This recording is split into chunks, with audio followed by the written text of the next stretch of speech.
ஆண்டவரும் இரட்சகருமாகிய இயேசு கிறிஸ்துவின் நாமத்தில் உங்களுக்கு என் அன்பின் வாழ்த்துக்களை தெரிவித்துக் கொள்கிறேன். இந்த நாளிலும் கூட உங்களோடு கூட ஆண்டவருடைய வார்த்தையை பகிர்ந்து கொள்வதில் நான் கர்த்தருக்குள் மிகுந்த மகிழ்ச்சி அடைகிறேன். மீண்டும் ஒரு விசை ஒரு நீண்ட இடைவெளிக்கு பின்பு கர்த்தருடைய வார்த்தையை நான் உங்களுக்கு அளிப்பதில் நான் மிகவும் மகிழ்ச்சி கொள்கிறேன். ஆண்டவரை ஸ்தோத்தரிக்கிறேன். இந்த நாளிலும் எந்த காரியத்தை குறித்து பேச வேண்டும் என்று தேவ சமூகத்தில் அமர்ந்திருந்த பொழுது தேவன் என்னுடைய மனதில் போட்ட ஒரு தலைப்பு அன்பு. பிரியமானவர்களே, ஆண்டவர் நம்மீது வைத்த அன்பு என்ன என்பதையும், நாம் ஆண்டவர் மீது வைக்க வேண்டிய அன்பு என்ன, ஆண்டவர் நம்மிடத்தில் இருந்து எதிர்பார்க்கிற அன்பு என்ன என்பதையும் வேதத்திலிருந்து உங்களுக்கு சுருக்கமாக காண்பித்து கொடுக்க நான் விரும்புகிறேன்.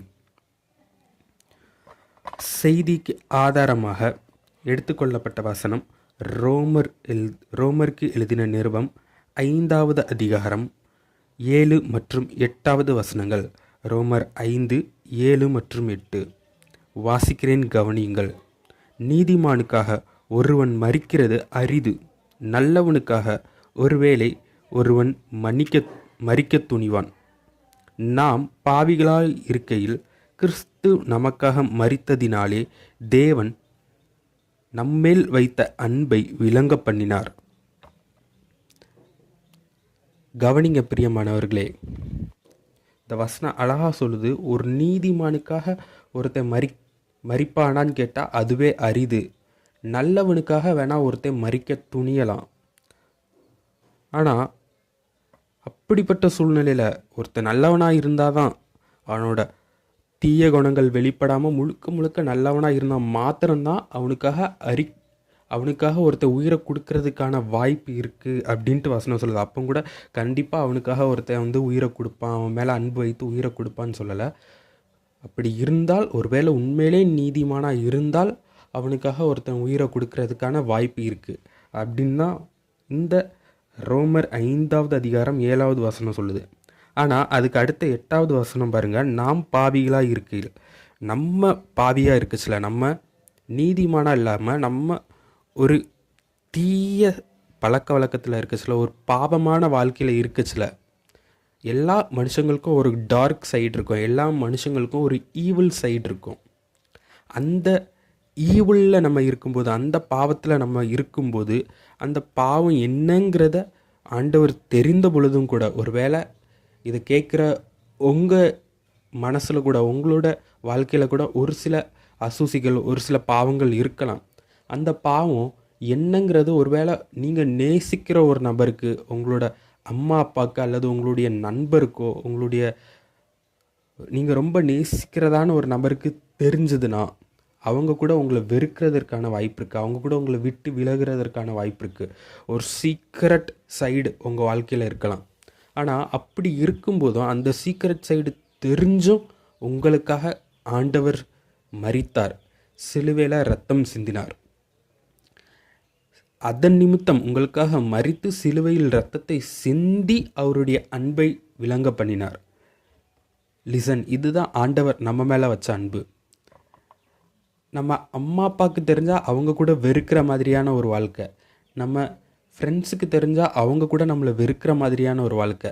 ஆனால் அந்த பாவம் ஆண்டவருக்கு தெரிஞ்சும் அவர் நமக்காக மரித்தார், அவர் நமக்காக உயிரை கொடுத்துருக்காரு.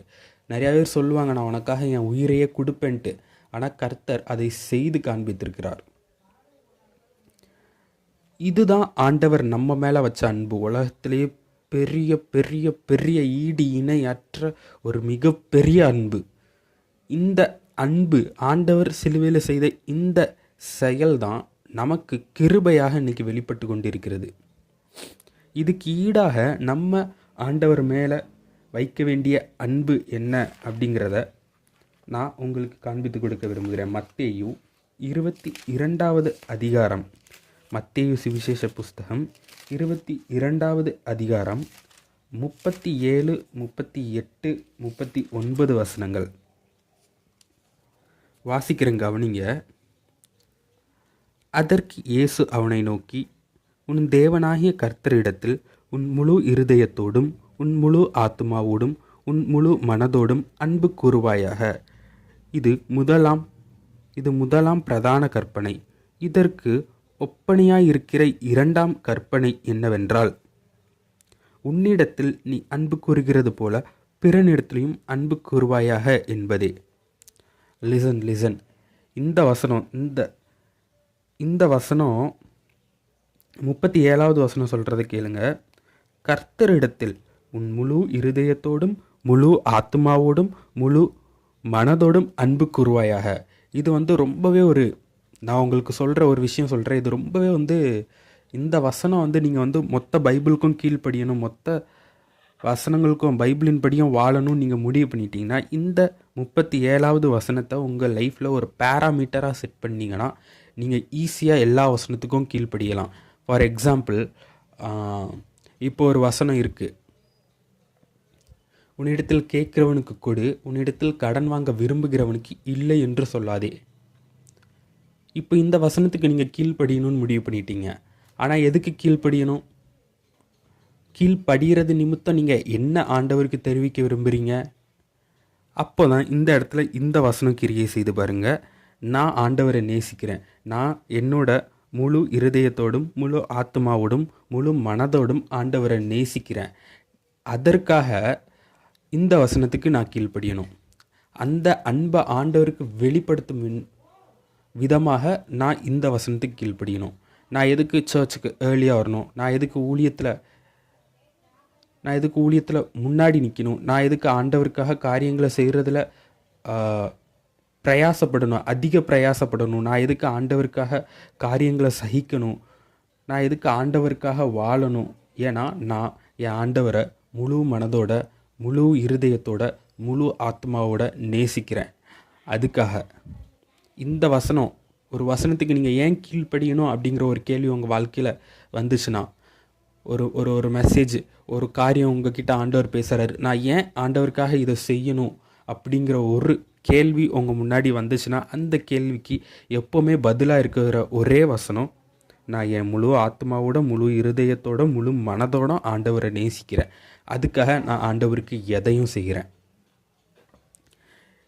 இந்த வசனத்துக்கு ஒப்பனையான, நல்லா கவனிங்க, இந்த வசனத்துக்கு ஈக்குவலான இன்னொரு வசனம், இந்த கிரியைக்கு சமமான இணையான, இதுக்கு கொஞ்சம் கூடவும் இல்லை குறையவும் இல்லை, இதுக்கு இணையான இன்னொரு காரியம் என்ன அப்படின்னா, உன்னிடத்தில் நீ அன்பு கூறுகிறது போல பிறனிடத்திலையும் அன்பு கூறுவாயாக. இந்த வசனத்தை வாசிக்கும்போது எனக்குள்ள ஒரு கேள்வி. நான் ஆண்டவரை பார்த்து கேட்டேன், ஆண்டவரே, நீங்கள் எங்களுக்காக சிலுவையை சுமந்தீங்க, எங்களுக்காக மறிச்சிங்க, எங்களுடைய பாஸ்ட்டில் எங்களுக்கு அநேக நன்மைகளை செய்திருக்கீங்க, எங்கள் ப்ரெசண்ட்டில் அநேக நன்மைகளை செய்து கொண்டு இருக்கீங்க, எங்களுடைய ஃப்யூச்சரில் இன்னும் அநேக நன்மைகளை செய்கிற தேவனாக இருப்பீங்க. உங்களை நாங்கள் எங்கள் முழு மனதோட முழு இருதயத்தோட முழு பலத்தோட நேசிக்கிறதுக்கு நாங்கள் கடமைப்பட்டவர்களாக இருக்கிறோம். அதனால் நாங்கள் உங்களை நேசிக்கிறோம். ஆனால் நான் ஏன் சக மனுஷனை நேசிக்கணும் அப்படிங்கிற ஒரு கேள்வியை நான் ஆண்டவர் இடத்துல கேட்டப்போ அழகாக ஆண்டவர் வெளிப்படுத்தினார், எதுக்காக நேசிக்கணும் அப்படின்ட்டு. ஏன்னா என் மனசுக்குள்ள ஒரு கேள்வி, வசனம் அழகாக சொல்லுது, மனிதனுடைய இருதயம் கொடுமையினால் நிறைந்திருக்கும்ன்ட்டு. மனிதனுடைய இருதயம் மகா கேடுள்ளதும் தெருக்குள்ளதுமாக இருக்கிறது அப்படின்ட்டு வசனம் சொல்லுது.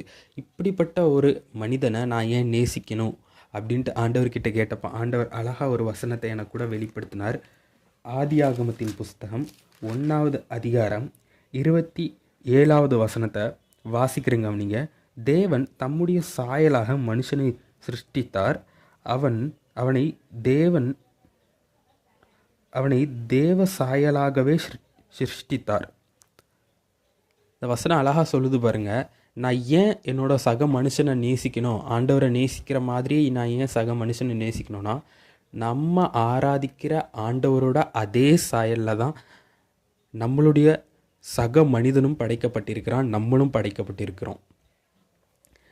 இதன் நிமித்தம் நம்ம சக மனுஷனை நேசிக்கிறது நிமித்தம் நம்ம இந்த உலகத்துக்கு என்ன கன்ஃபர்ஸ் பண்ணுறோம், என்ன அறிக்கையிடுறோன்னா, நான் என் ஆண்டவரை நேசிக்கிறேன்.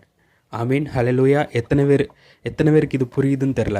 ஒருவேளை நீங்கள் ஒர்க் பண்ணுற பிளேஸில், நீங்கள் படிக்கிற இடங்களில் ஒருவேளை சக மனுஷனை யாராவது ஒரு மனுஷங்க கிட்ட உங்களுக்கு ஒரு மன விரோதம், மன ஸ்தாபம் இருக்கலாம். அவங்களோட பேசாமல் நீங்கள் இருக்கலாம். ஒரு வேளை அவங்க மேலே அன்பு செலுத்த முடியாமல் இருக்கலாம். இன்றைக்கி ஆண்டவர்கிட்ட கேளுங்க, ஆண்டவரே, நான் உங்களை நேசிக்கிறதை போல் அந்த ஆத்மாவை நேசிக்கிறதுக்கு எனக்கு கிருபை கொடுங்க, பலன் கொடுங்கன்னு கேளுங்க. பிகாஸ் அந்த நம்ம வெறுக்கிற அந்த மனுஷன் கூட ஆண்டவரோட சாயலில் இருக்கிறான். நம்ம மனுஷனை நேசித்தோமானால் ஆண்டவரை நேசிக்கிறோன்னு அர்த்தம். நம்ம மனுஷனை வெறுத்தோமானால் ஆண்டவரை வெறுக்கிறோன்னு அர்த்தம். I hope this good understand for you. இது உங்களுக்கு புரிந்திருக்கும் என்று நான் நம்புகிறேன். அது மாத்திரம் இல்லை, ஆண்டவரை எந்த அளவுக்கு நேசிக்கணும், அநேக காரியங்களை என்னால் சொல்ல முடியும். பட் ஒரு நீதிமானோட வாழ்க்கையை மட்டும் நான் காண்பித்து கொடுக்குறேன் பாருங்கள். நம்ம எல்லாருக்கும் தெரியும் யோபுவோட லைஃப்பை பற்றி. யோபு அவர் எவ்வளோ பெரிய செல்வந்தனாக இருந்தார்.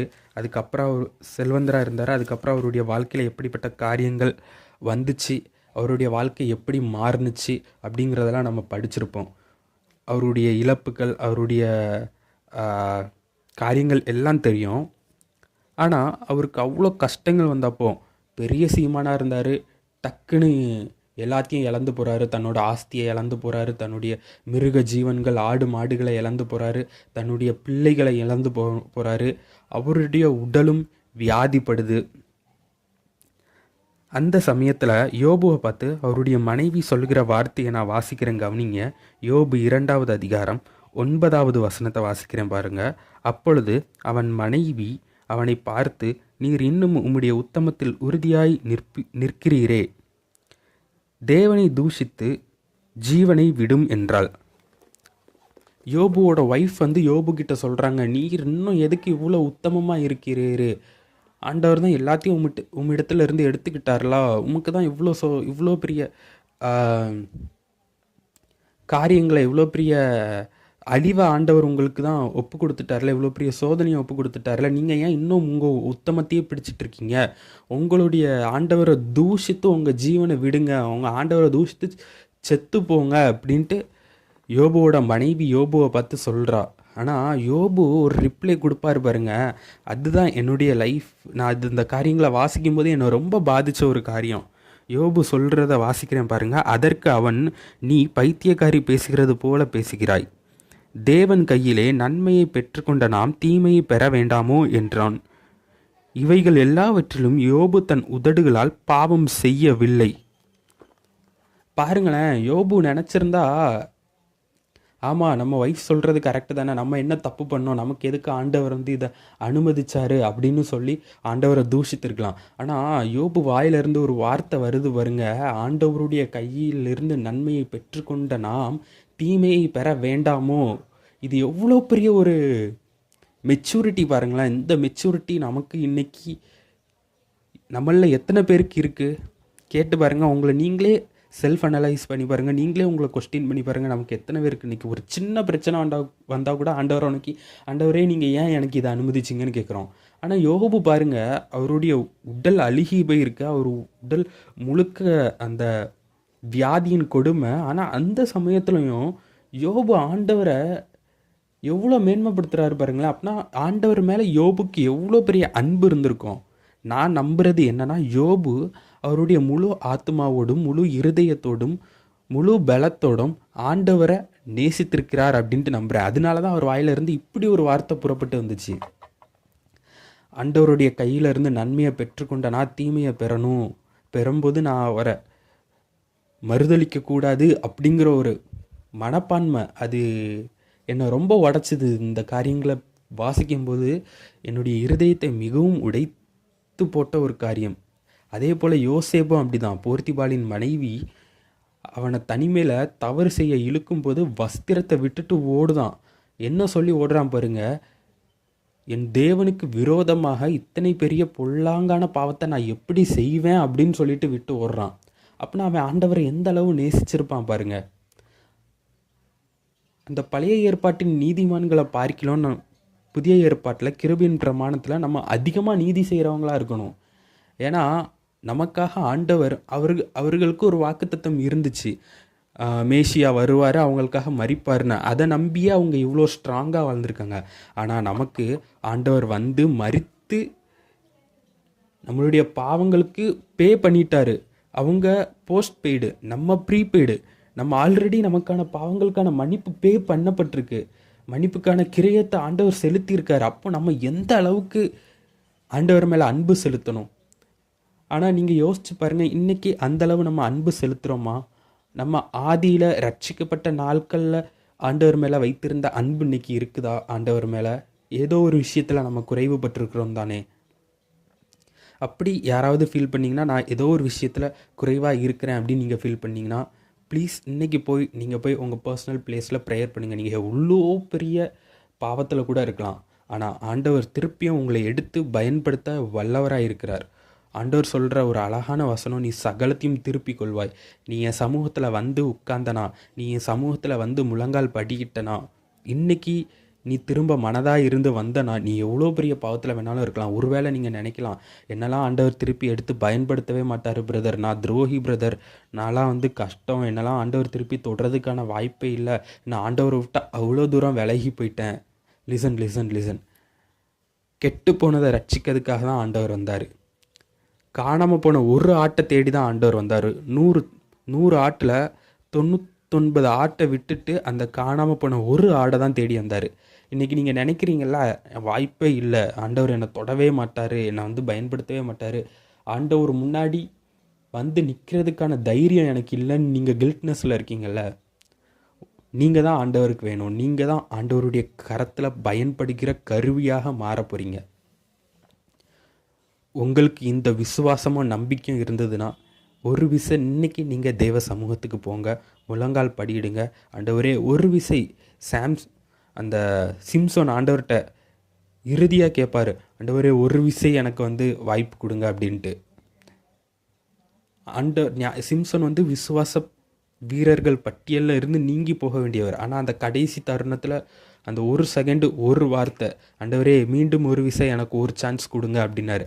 அந்த ஒரு சான்ஸில் அவர் திருப்பி விசுவாச வீரர்கள் பட்டியலில் வந்து இணைந்தாருங்கிறத விட கர்த்தர் கொண்டு வந்து இணைத்தார்னு சொல்லலாம். அதே போல் இன்றைக்கி நீங்கள் ஒரு சான்ஸ் கேளுங்க. இந்த ஒரு சான்ஸ் உங்களை மீண்டும் ஆண்டவருக்குள்ளே நீங்கள் எங்கே விழுந்தீங்களோ அங்கே இருந்து எழுப்பி அதை விட நீங்கள் எதிர்பார்க்காத மேன்மையான உயரத்துக்கு உங்களை கொண்டு போய் நிறுத்தோம் அப்படின்ட்டு நான் நம்புகிறேன், விசுவாசிக்கிறேன். இந்த காரியம் உங்களுடைய ஆவிக்குரிய வாழ்க்கைக்கும் உலகத்திற்குரிய வாழ்க்கைக்கும் உதவும் என்று நம்புகிறேன். ஆண்டவர் தாமே இந்த வார்த்தைகளை ஆசீர்வதிப்பாராக. இந்த வார்த்தைகளை கேட்கிற உங்களையும் ஆசீர்வதிப்பாராக. ஆமேன்.